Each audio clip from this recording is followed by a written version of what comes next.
Ready? Ready? Are y'all ready? Cause it's real talk. It's real talk. Tabby, Tassie. Hey, it's real talk. Rare, authentic, real experiences. Welcome, welcome, welcome. We are here with another fabulous episode of It's Rare Rare Talk. talk. Hey Yes, y'all. indeed. So we are here with co-host, Tabby. and I'm Ty C. So I am excited. We are excited, cousin. I'm going to let you introduce our special guest on today. Yes, y'all. So thank you all that are on. Listen, I don't usually do this because my mind don't be on it, but I'm going to tell y'all tonight. Y'all want to share this. You want to get your cousins, you want to get your brothers, sisters, get everybody on here tonight because we have such a special guest. We have been, I don't even want to use the word excited, but we have been looking forward to this episode. Like me and cousin were texting, like, this is going to be good. Like, we just knew that this episode was going to be so good. Like I said, we've been looking forward to it. We were talking earlier about this young man, even comments and people were sharing the post, that he was going to be sharing his story on tonight. I'm walking through the store with tears and I mean, just so elated, just so joyous about this young man who I had the pleasure of working alongside a couple of years ago. And so, y'all, I like to introduce to some and present to others, none other than Mr. Andre Childs. Welcome. Welcome, welcome, welcome. We are excited. Cousin, thank you so much for the connection with Mr. Childs, and Mr. Childs, once again, we just want to thank you for being here. Cousin is exactly right. When I think about the topic that we're actually going to be talking about tonight, like there's a lot of different pandemics that's going on in the world today, but addiction has been a national problem for a long time. Yeah. COVID came in and COVID made its name great and as far as like the headlines on television and media and all of that. But addiction has been, listen here, an issue for a long, long time. It has affected so many different families in so many different ways. And so just to know that Mr. Childs, you have celebrated 5 years in recovery melts my heart. And I have to be perfectly honest with you. This subject area right here is very dear to me. And it's very dear to me, not that I have actually experienced it personally, but coming from a job of 7.5 years of working with individuals who have been battling this for years. I always took my job very seriously. Right. And so to be able to talk about this matter tonight on It's Rare Talk, listen here, I am elated. I am excited. I am excited to hear your story. I love what God is doing in your life right now, right? And so, cousin, I know that, you have this thing where you talk about, we see a person's now, right? But every now has a then. And so Mr. Childs is here with us today to take us back to his then. And so I'm excited for his transparency. I'm excited for the support that he has had along the way. Andre, that's absolutely amazing. But once again, I'm excited that he made it out, cousin. And I'm glad that you two have an awesome connection. Yes. And once again, just excited to have him on the show. Yes. So welcome, Mr. Childs. Thank you. So we're going to ask that you would take us back to wherever, if you want to do the childhood or teens. Tell us how you were as a kid, if you were quiet, rambunctious, whatever. Give us a little background. Yeah, as a child, I very athletic, played sports, basketball, football, ran track, and wasn't quiet. I definitely talked a lot. But like I was thinking about it, back from 8 to 14, I was like my life was very good, playing sports, getting good grades, going to school, just doing everything I was supposed to do. And I felt like when I got to, even through high school, you know, 9th, 10th grade, 11th grade, I was real little. So like I just kind of stayed to myself a lot. Yeah.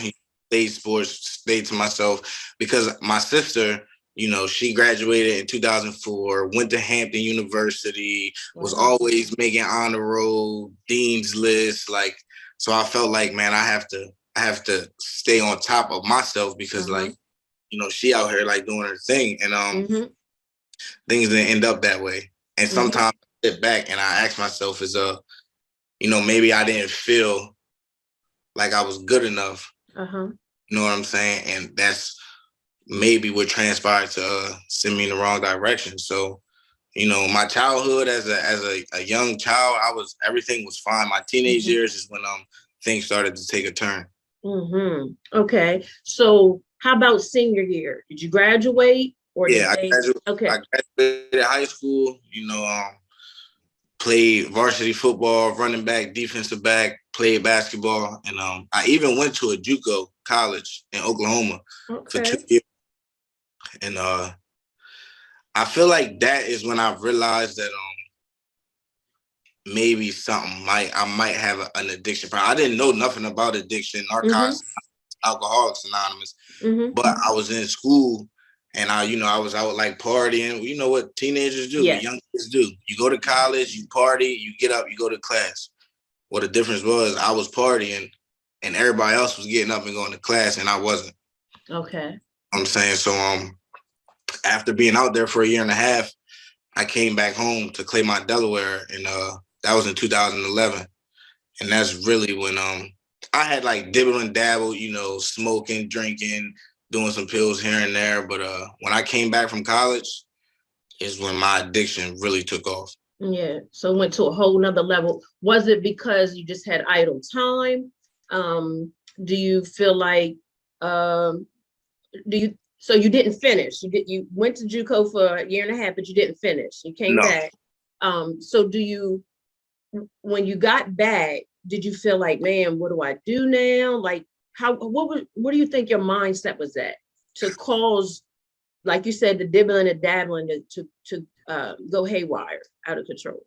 You know, a lot of the people I graduated with and family members, everybody went to college, graduated, you know, got a degree, or if not got a degree, like had a career. And I felt like I came back to my hometown and I just was in the mindset as like, what's next? Yeah. And a lot of the people that I hung around were, you know, they would have a job, but they also was, you know, in the streets selling drugs and getting high. And, you know, they say, you are who you hang around. If you hang around 9 people that's doing drugs and selling drugs, and you the 10th person, it's probably what you're going to end up doing. And that's just where it started. I would work here and there, but a lot of my homeboys from back home, man, like they got high. And I feel like me, I take things to the extreme. You know what I'm saying? Once I started, it was all she wrote. And like I said, when we get to like now, you know, because you know, once you get into a program, Narcotics Anonymous, you start to do like step work and like answer about yourself. Because back then I didn't know my reason of why I chose to pick up drugs. You know, I also didn't know I was a drug addict. So if I knew now what I knew back then, I mean, I don't know if I would have, but I'm grateful that I went through what I went through because it made me who I am today. Absolutely. I love that. You just said a lot. Right there in what you just said. Like, you said, I didn't know I was an addict. Because a lot of times when we in the midst of something, it's a couple of things: denial, or not just wanting to associate ourselves with something that has such a strong, you know what I mean, look to it, you know. But you said, I didn't realize I was an addict, you know. So let me ask you a question. If you don't mind sharing, what was your gateway drug? What was that first drug that led? Because you said, listen, I take things to the extreme, right? And I've heard a lot of people saying that from working in this field, you know, with other individuals. I've heard that, you know. So what was that first drug that took you into that place of, my God? Yeah. All right. So the first drug I ever did, right? Marijuana, smoking weed, drinking.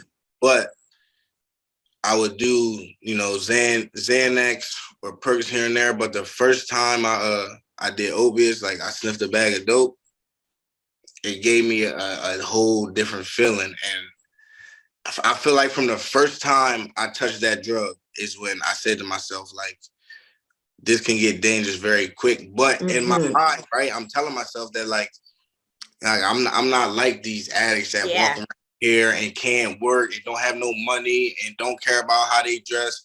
I was telling myself like that's not me. So if I want to do this, I'll be able to do this and live a normal life. It didn't work out that way. Yeah. I was going to ask you exactly what we think so much alike, but on to the next question. So were you able to keep it from your family, or when did they find out? So for a while, I hid it from my family, but like my mom is, I'm a mama's boy. That's my dog, that's my rider, that's my my best friend. And I would come in the house some nights and she would see me and she would ask me like, what's wrong with you? I'm just tired. And but my drug use progressed from sniffing dope to like using needles. I shared about this on my anniversary. One specific time, man, I had left some needles in my closet.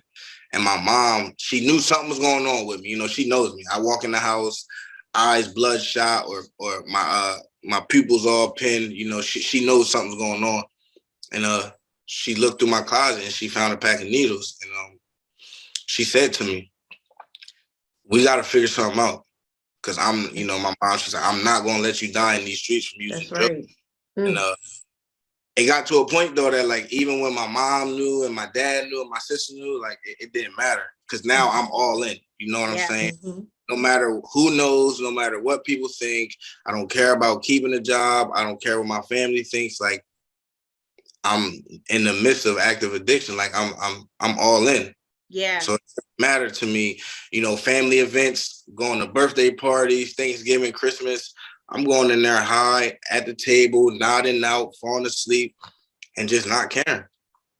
So let's talk about that right there, cousin. I want to, because I feel like a lot of times, and after having conversations with different parents of individuals who are active in addiction or struggling with addiction, sometimes if you have never walked that pathway, you don't know what to expect. You don't know what to think. You know what I mean? All you know is that you see your loved one in a situation that's not good, right? Yeah. And so I heard him say, listen, at that point in my life, all I cared about was my addiction, right? And it's because that disease takes over, right? And so that person that they actually seen come into the dinner table and things like that, it was taken over by a different force. Yeah. Yes. Right. And that thing, I heard what you say. You was like, in the beginning, when I took on the heavy stuff, the opiates or whatever, I knew that it could become dangerous. I heard about it, you know what I'm saying? But in my mind, because right at that point, it hadn't taken over your mind. In your mind, I got control over this. Yeah. Right? That's what a lot of people actually believe, that they got control over it. You know what I mean? Not realizing that thing right there, man, that's a demon all by itself. All by itself. Yeah, that thing, it's coming to take over everything. And before you know it, the individual is out of control with it, right? And so here you are, you're showing up. You still showing up, but you showing up with something riding your back. Right. Yeah. Wow. I was going to ask too, were you working?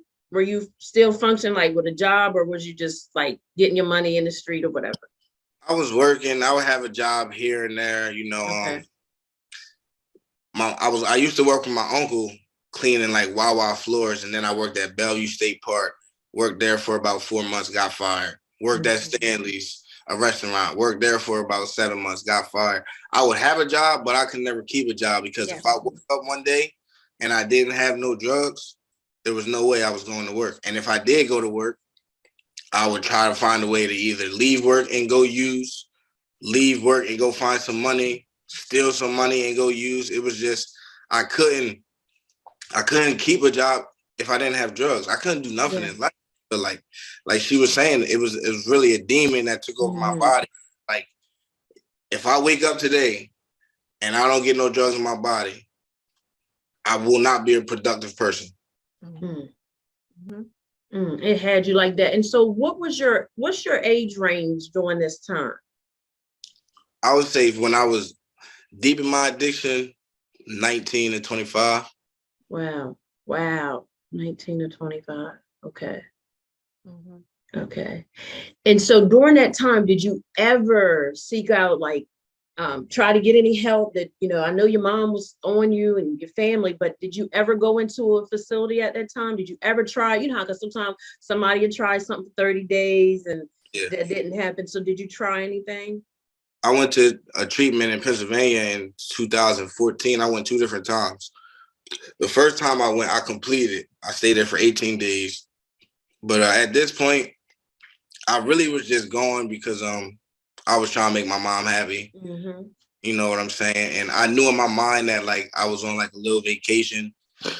The day I left that rehab, I used. Mhm. And my mom is one of them type of ladies where like, okay, I'm a grown man. She telling me when I can and can't leave the house. And in my mind, I'm like, I'm not. When it comes to getting what I want, I'm going to do what I want. And she would try to keep tabs on me and try to get me jobs to work with people she was close to. But at the end of the day, the only way I was going to stop using is when I was ready. So I went to that treatment for 18 days, completed and used. I went back to that same treatment in 2015, and I was there for 3 days, and I left. And I got high as soon as I got in the car with the person that picked me up. Before we get deep into the interview, I need to shout out your mother. Yes, Mom. Right? I've never met your mom in person, never had a conversation with your mom, but I need to shout her out, right? And is your mom Miss Wanda? Yes. The reason why I want to say that is because like I told you prior, I was reading the comments on our Facebook page, and I can tell that your mom loves you. 100%. I can tell that your mom is one of your biggest cheerleaders. And from a mom to a mom, I get it. Yeah. Right? All she wanted to do was protect her seed. That's it. Right? And she was riding with you. I want to tell you something. Consider yourself blessed, because I've seen a lot of individuals whose support system fell off because they couldn't handle the fact that their child was in active addiction. Mm-hmm. And so for your mom to continue to ride that thing out with you to the point to where you are now, listen, Miss Wanda, shout out to you. Shout out to you. And so I just wanted to stop and say that and give her flowers. Wow. She's here. I'll add to that, because working with Andre, I know he loves his mom. He loves his mom. He's very family oriented. Yeah. And so I just wanted to highlight that we know mom did her part, we know this was not her fault or her doing. This was choices that you made, Absolutely. When you strong-willed and you have this mindset, I'm going to do what I want to do. That's, what I'm saying? Because even us, I guess we could call ourselves mama bears, because our kids are grown. My youngest is 16, but I'm still like that. Andre, me and Tonette, our boys they're knocking on 30, but we still like, where you, you know what I mean? Where you at? Because it's a different world, you know what I mean? Yeah. And I commend your mom for that. I'm not losing my son, because that's our mindsets with our boys, you know what I mean? So yeah, that's a lot with that. Yes. A lot with that. But I like what he said, cousin, not to cut you off. No, he said, first of all, he respected his mom enough to try to go, for the simple fact because he knew that would please her. Yeah. But to all of our viewers and individuals who are active in addiction right now, because cousin, we here to throw a line of hope. Oh yeah. Right, Andre, that you are part of the line of hope for individuals who still are part of your then. See, you've crossed over, but it's still some individuals that's still fighting in that place that we're talking about where you used to be. And so what you are doing now is you are physical hope for people to show that I've been there, done that, understand it all, right? But I also know that there is a way out, right? And so, cousin, I like when he said, I went there, because I knew it would make my mom happy, but I didn't go there because I wanted to go. That's right. Right. That's right. So we know that makes a difference in the treatment. That makes a difference in the recovery process. If that's not from your heart, right? If that's not something that you want to do personally, listen here, it doesn't give you that result that you're looking for. Not at all. Not at all. So we want to move forward. We want you to get us to your lowest, like that. I couldn't believe I got here. What was your lowest? I would say I went to Warwick in 2015. So in 2015 was when I'm talking about walking around. I haven't had a haircut for like 7 or 8 months. Track marks all on my arms, on my leg. I'm probably weighing in at like 105 pounds. And at a point in my life where like I didn't want to work, I'm 24, ready to turn 25.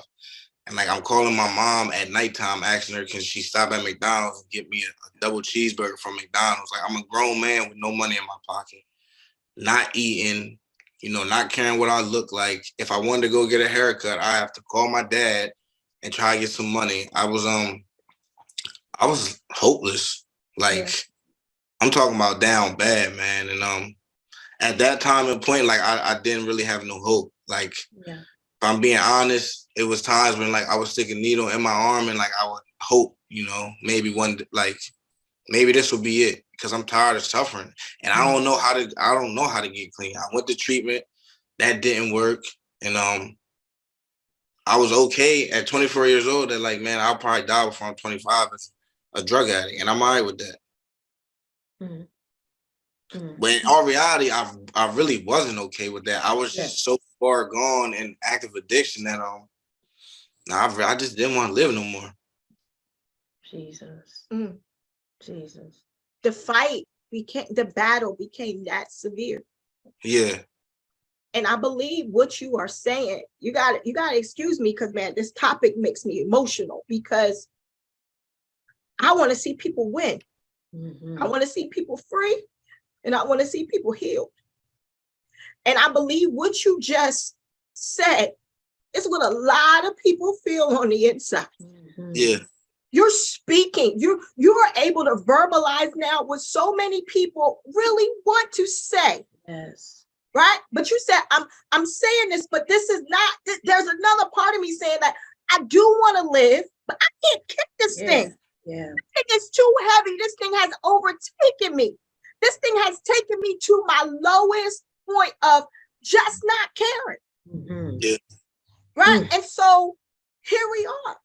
That is a very low point. Yeah. Yeah. And cousin called me before the show started. And she said to me, I'm going to wear a shirt that speaks something inspirational, because when I think of this young man, that's what I think about. And I said to her, there's a call on his life. Yes. And we're talking about right now where you were at your lowest point. We come to encourage somebody on the day. That's good. You said I was at my lowest point where you say I'm done. Right? Cousin's shirt says, long story short. God saved my life. God saved my life. Yeah. I have many inspirational shirts. But when I was thinking about what shirt I was going to wear on the show, when I was thinking about the show all day long, if I could show you the dialogue between me and my cousin texting about this show, all I could think about was this word right here for your life. Purpose. Yes. Purpose. Yes. Your life is purposed. Yes. That's what your mind was saying, but God had another plan for your life.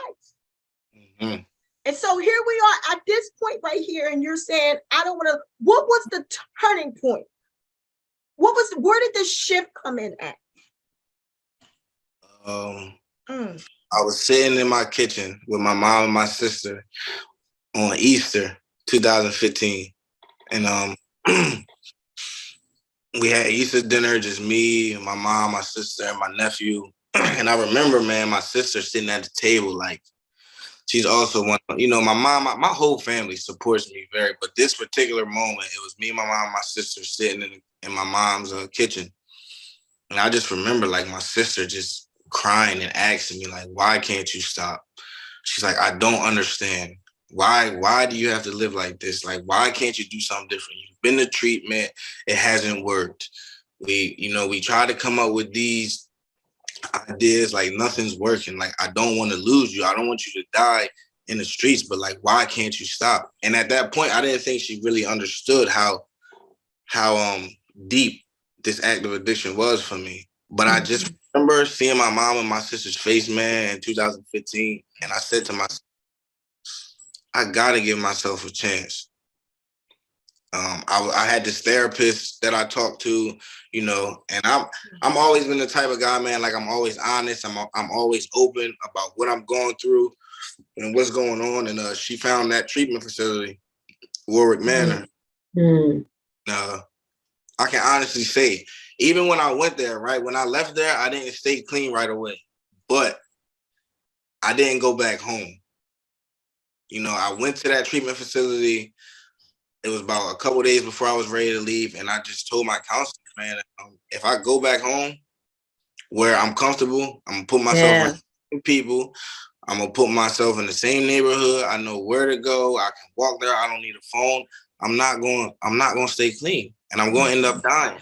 And I went to that treatment facility in 2015, and I stayed down here. But the disease of addiction is so crazy, right? Because like I still found a way the day I got out of Warwick to go back to Delaware one time, use, and then come back to Maryland to a recovery house. Because I still didn't know if I was ready to stop. Like I would go back and forth, man, so much. I don't want to use, but when that thing is on my shoulder talking to me, sometimes it's hard to shake it off. And 2015 was an up and down year for me. You know, I went to Warwick, I went back home, I went to a recovery house, I got a couple months clean. I think I had like 90 days clean. I got kicked out of the recovery house. I went to another recovery house. I kept using. I went back home, continued to use, then came back down here in October of 2015 because I said to myself, the only place I've ever got any type of clean time was on the Eastern Shore.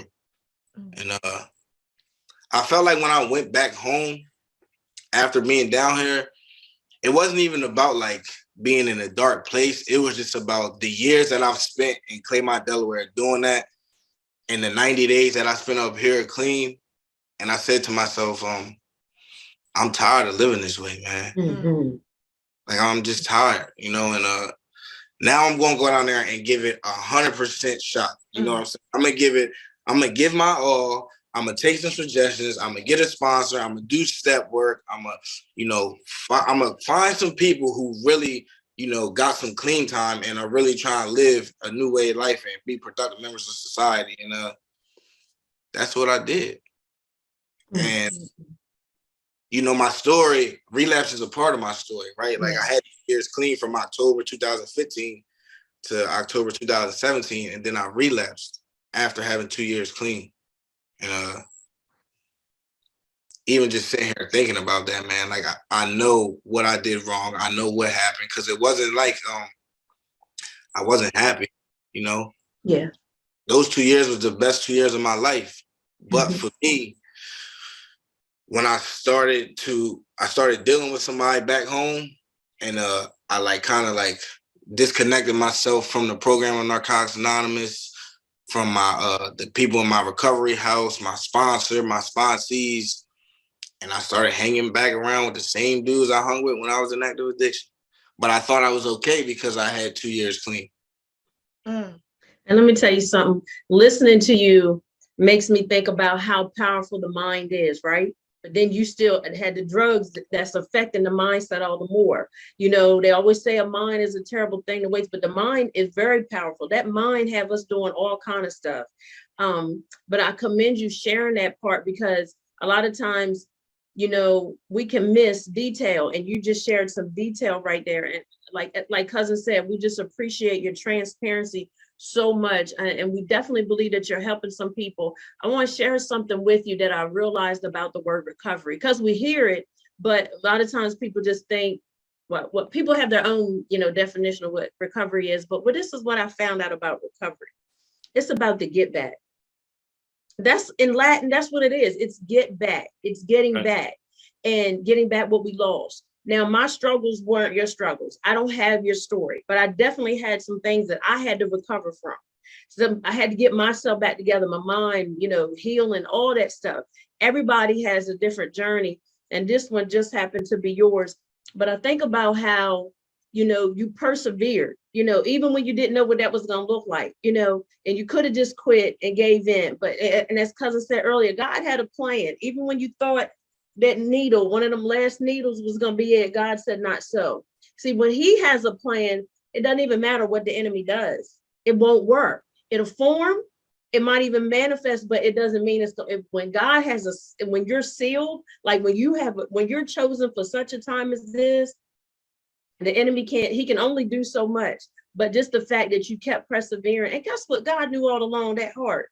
He knew your mind was doing its own thing, but he knew deep down you really didn't want to die. Like you thought you did, but inside you really didn't want to go out like that. Nah, you didn't want to go out like that. And so I'm just so grateful to God that I was able to, you know, work alongside you. So we're gonna move into, you know. Hold on 1 second, cousin. I just want to share one. I listened because words mattered.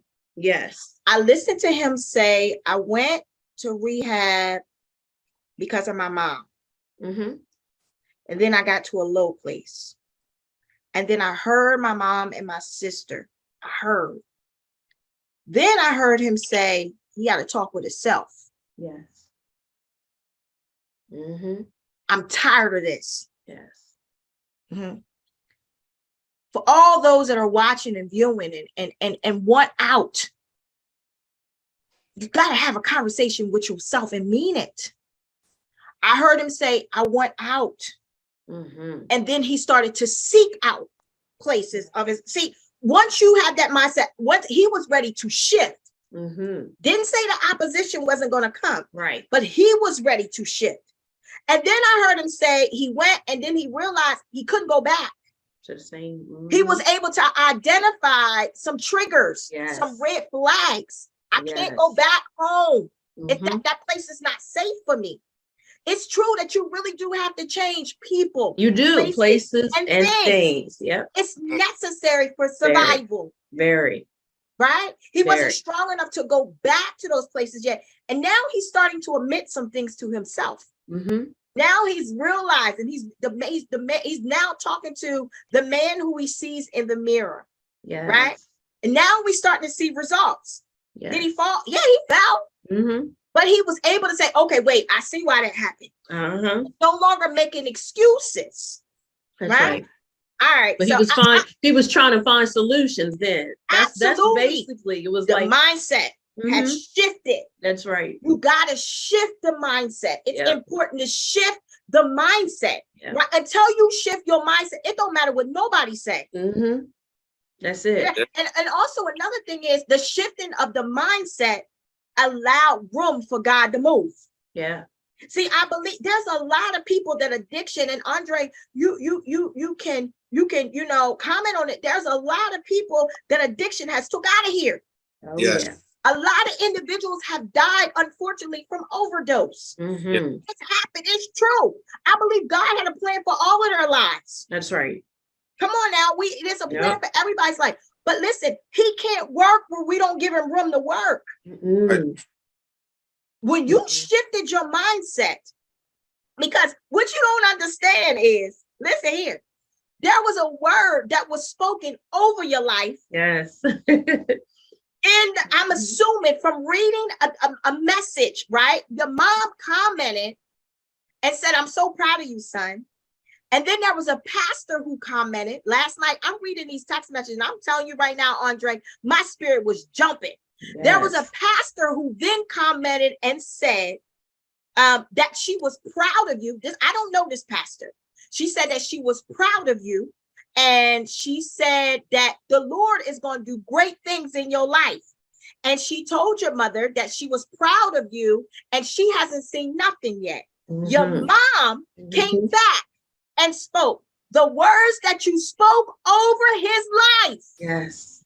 I need you to hear what I'm saying. This is why I know you have purpose. This is why I know God saved your life. There were some words that were spoken over your life. Your mother said the words that were spoken over your life helped her during the most difficult times of your life. There was a word, right? And so what happened is when your mind shifted, now you have given God room to work. Yes. And every word that has been prophesied over your life, as long as you give God room to work, I want you to hear what I'm saying, young man, because I believe the world ain't seen nothing yet. Everything that you went through, it was for your good. And that's what you're going to help somebody else. But everything that has been spoken over your life, as long as you give God room to work, he can work. You ain't seen nothing yet. You have not seen nothing. I want you to hear what I'm saying. You have not seen nothing yet. Yeah. This is the beginning of great works for you. Yeah. And everybody does have a yet, but the yet is based on your yes to God. Your yes, because he doesn't force anything.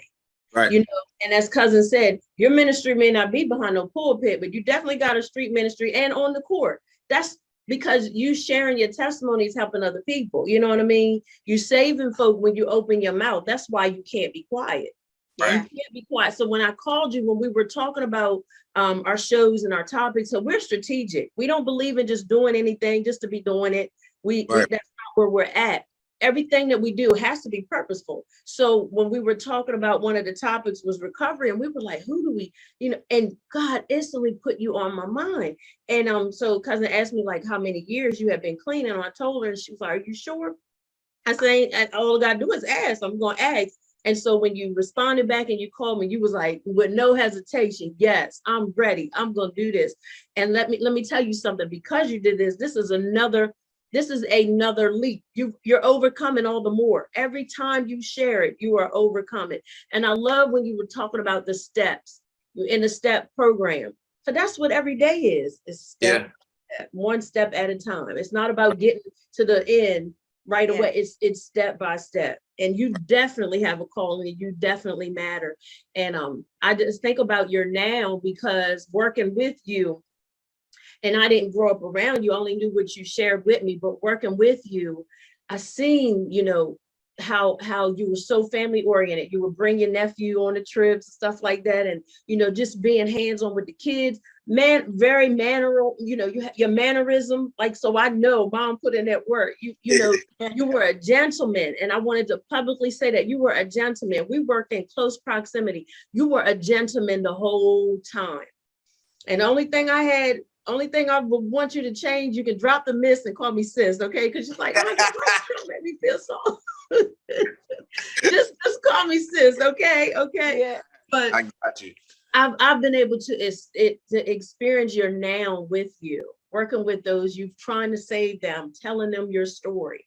Yeah. You know what I mean? And so I'm just so elated that this is just a step. You know, you're going to have more opportunities to share. You're going to have more opportunities to be a light and a witness. And we definitely want to bring you on board for some things that we desire to do.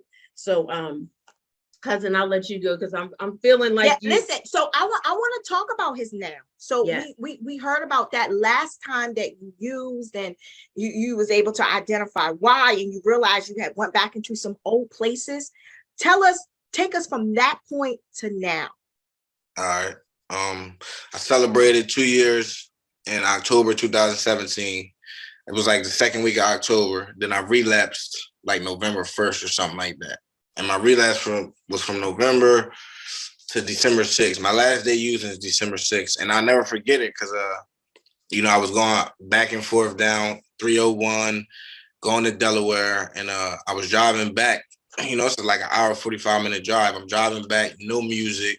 I had used, and I just was driving on the highway doing about 45 miles an hour, man, no music. with tears coming down my eyes, asking myself, how did I get here? I know how I got here because I know how I got the 2 years clean that I got, and I stopped doing what I was doing when I was in recovery. So I know how I got here. And I picked up the phone, I called my sponsor, and I'm like, man, listen, I'm driving back to Maryland. I need to move back in the recovery house. I give you my phone, I give you my car keys, I give you my wallet, I give you everything I got. And I mean, I don't want to do this no more. Like I'm ready to get back to being happy, you know, and loving myself again. And that's what I did. December 7th, I moved into recovery house. That was in 2017. I've been clean ever since. And I came back with the same intentions, man, of like going to meetings, going to IOP, getting a sponsor, doing step work, reading literature, reaching out. You know, I already had a network because I had some clean time before, and just taking it one day at a time, you know. And over the years, over the last 5 years, man, as y'all know, you know, I had a son who, man, on my worst days, clean, man, like, you know, because life is not always easy. You know what I'm saying? Just because I got clean does not mean that every day is going to be great. And that doesn't mean that I'm not going to think about using. You know, I used to ask myself, like, man, with the clean time that I got, like, if I share about I want to get high, like, are people going to judge me? But at the end of the day, like, I'm a drug addict.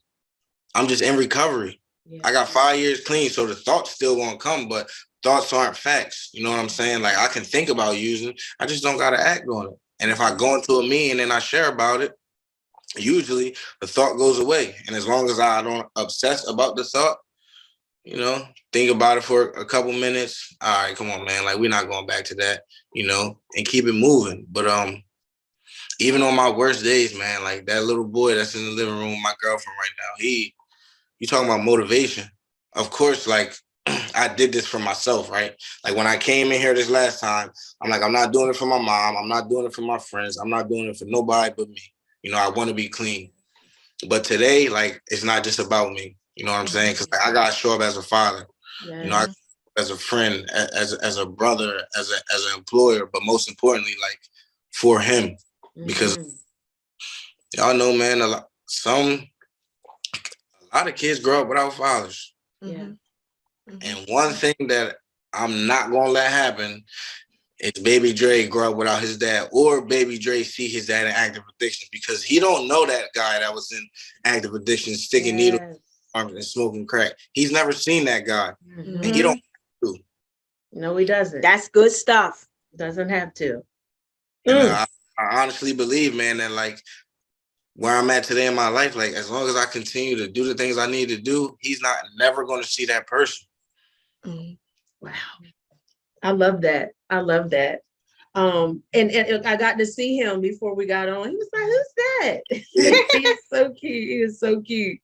So let's share a little bit more about your support system, because we one of the things we were talking about earlier is a beautiful thing to have it. Everybody doesn't have it. And, you know, we wind it down, you know, to the end of the show, this interview, but to have that, as Cousin was saying, everybody doesn't have that.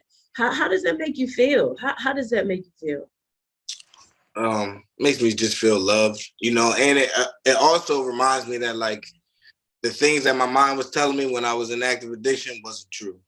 You know, that was just me being caught up in the grips, because I could easily say, like, oh, my family don't care about me. My family doesn't love me, so I'm gonna go get high. Like, nah, that wasn't the case, because as you can see, like, my family shows up.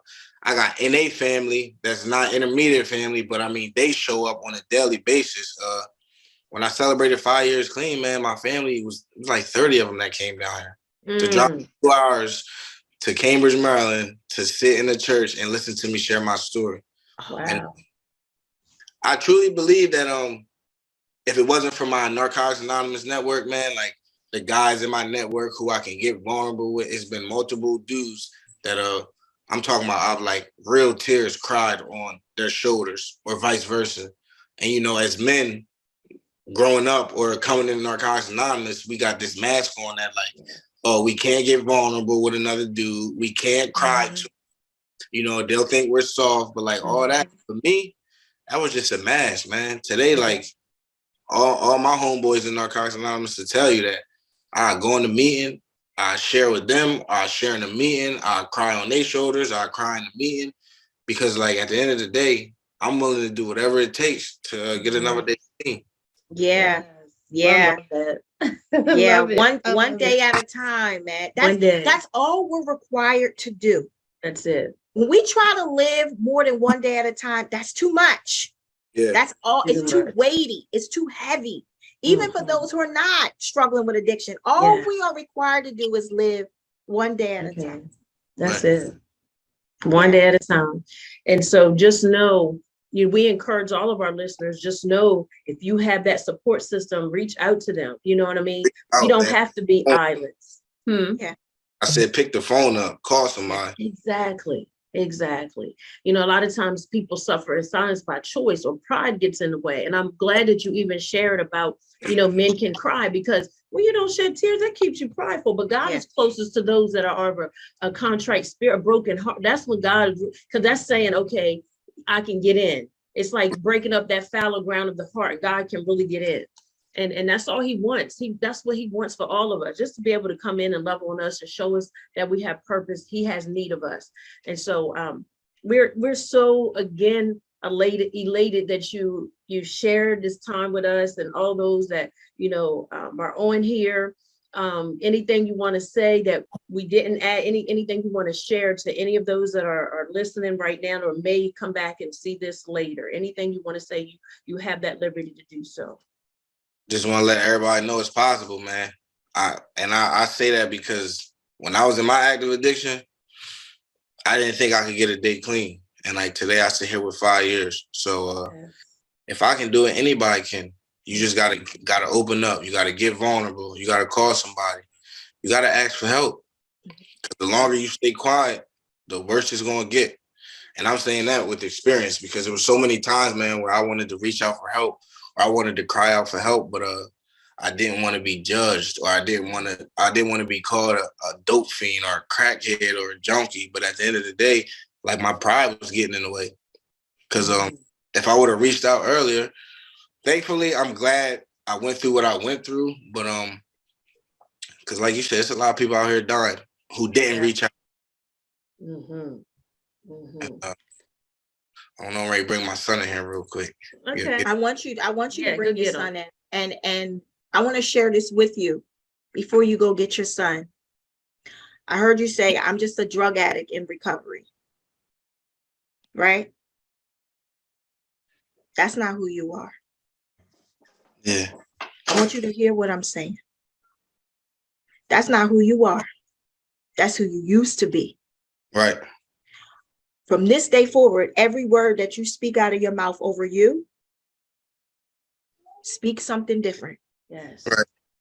You are a man of God with purpose. Right. With a story to tell, who shall live and not die. Right. And declare the works of the Lord. Now, no, speak something that's who you used to be. Right. I got a lot of stuff I used to be too. Yeah. Right. But when I speak of myself now, I speak something different. Right. And so that's what I want you to do. I'm excited for your future. I'm happy for you. Yes. I'm happy for you. I'm proud of you. Thank you. I know this won't be the last time that I hear your name. No. But let us see who makes you proud. Let us see. This is awesome. This was awesome. Let us see. Look, we see the smile on his face already. Let us see. Hey. Absolutely handsome. Hey, little Dre. Hey. Handsome young man. Yeah. Yeah. Listen, we see the smile. No, listen. We see the smile that he actually puts on your face. Continue to be that great father. Continue to make memories with him. Right? Remember what you said. What he don't know, he don't have to know. It's a fact. You continue to make life great for you and him. Hi, little Andre. How are you doing? Nice to meet you, sir. Nice to meet you. It's here. He be talking. Here. Hmm? Why got that in here? The light. They Why you need got the- that in here? That's Don't a you love that blessing. curiosity? I Yes, love it.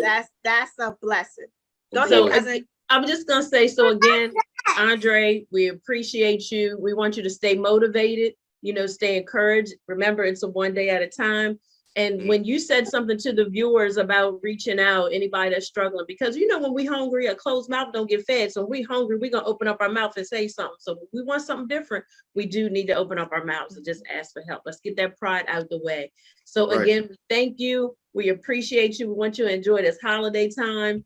Love on your family. Tell your mom we said hello, because next year, Lord willing, when we host our live recording, we want you in the place. We want you to bring Absolutely. your family. We're Okay. gonna have some things for you, so we will give you details. But reach out if you ever need us. We appreciate you so much. Absolutely. Until next time, y'all. It's Rare Talk. Hit us up at itsraretalk@gmail.com. Follow us, share. Y'all share this. This was so good. This was so good. Until next time. I truly appreciate y'all. Absolutely. Listen here. Keep doing it, man. I got you. Keep doing it. Keep doing that. Proud of you. Until next time, it's Rare Talk, y'all, where everything is rare, authentic, real experiences. We are so grateful for the interview with Andre Childs. Until next time. That's what it is, y'all. Be blessed. All right. Ready? Are y'all ready? Cause it's Rare Talk. It's Rare Talk. Tabby, Tassie. Hey, it's Rare Talk. Rare, authentic, real experiences. That's what it is.